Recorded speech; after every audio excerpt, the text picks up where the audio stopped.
Good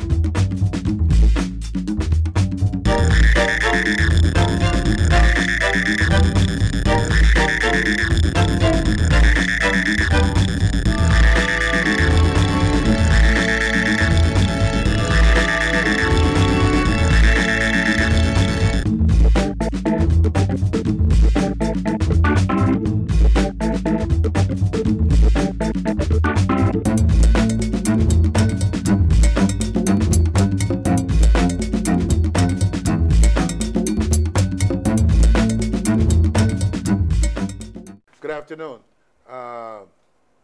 We welcome back to New York Brother Clarence Thomas, the real Clarence Thomas, Executive Board member of Local 10 of the International Longshore and Warehouse Union out of San Francisco, California, who continues to be a part of the struggle of workers for a more just working environment, more just conditions, and we have brought him back here to New York to celebrate and be a part of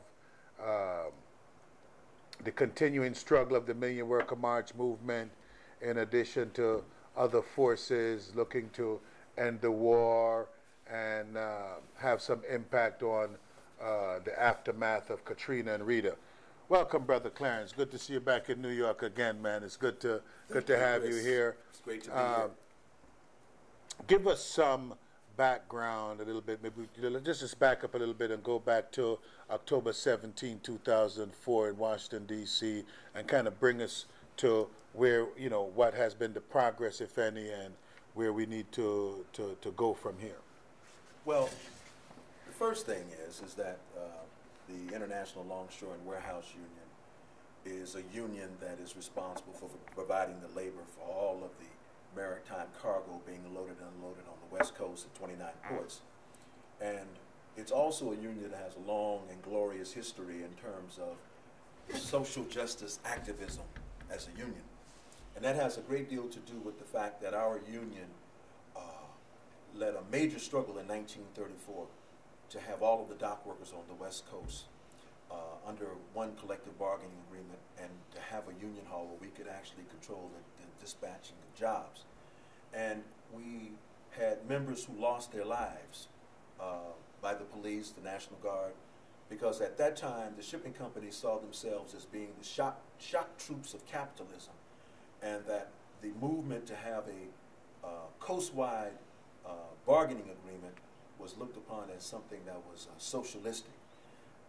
And then with Harry Bridges, who was an immigrant worker from Australia, leading that struggle, and having a Marxist philosophy in terms of understanding the nature of the class struggle and how discrimination is a tool of the bosses, led one of the most important worker struggles in United States history.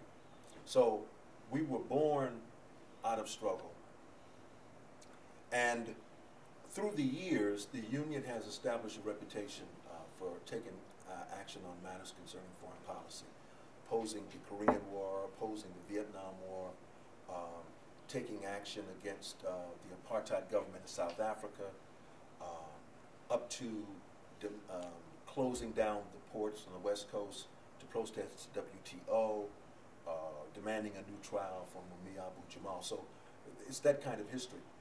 Now, in October 17, 2004, there was a mobilization, as you made reference to, called the Million Worker March. And that took place a few weeks before the national election. John Kerry was the Democratic nominee, John Edwards was the vice presidential nominee, and George Bush and Dick Cheney.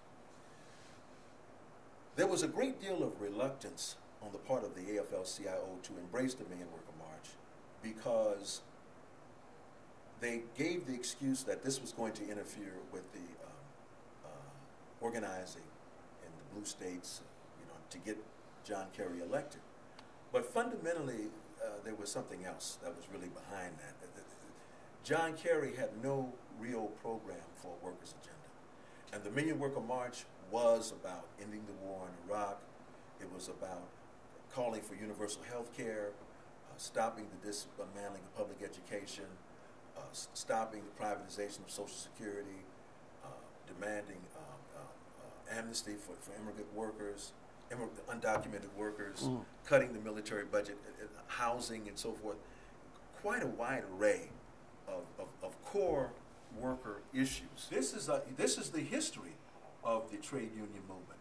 And so many people would like to see us lose or forget about that history and to adopt a new way of thinking, and that is of collaborating, concessionary bargaining, working with the bosses in the interest of their corporate agenda, you know, begging to the detriment of the workers' agenda. Of the workers. It's not a win-win. It's not a win. It's a win-lose. It's a win-lose. And so, so that really is why that miscalculation. So the miscalculation means that that was a missed opportunity because Kerry lost. And they really thought that because Bush's record was so bad that the Democrats could stand on that alone. That's a fallacy. The fact that the Democratic Party, like the Republican Party, are both controlled by corporate interest and the ruling list and the ruling class, that many people still harbor this idea that the Democratic Party is the party of FDR and that we had the New Deal and all these things, you know, emanated from him. But people need to understand that FDR took those measures because he had no choice, because there was a great deal of concern that there would be a revolution in America based upon the fact of a class struggle revolution, because of the fact that the rich and the powerful were not making any concessions to working people, and that working people were sick and tired, and we're going to be looking to take the same kind of action that took place in Russia. So FDR thought that he needed to put in certain measures in order to stop that. And I think that essentially it had to do not so much with any kind of commitment from the Democratic Party as much as it had to do with upholding and maintaining the system. But since that time, there's been a constant erosion of the New Deal until we get to the point right now where we're looking at, 7% of all workers in the private sector are unionized. When you look at public sector and private sector, maybe it's about 12%. And when you look at the number of jobs that we're losing and that are being outsourced or offshored, and the fact of all of these concessionary bargaining agreements that are going on, pensions are under attack. So we can see what the result of the working class situation has been since the Million Worker March.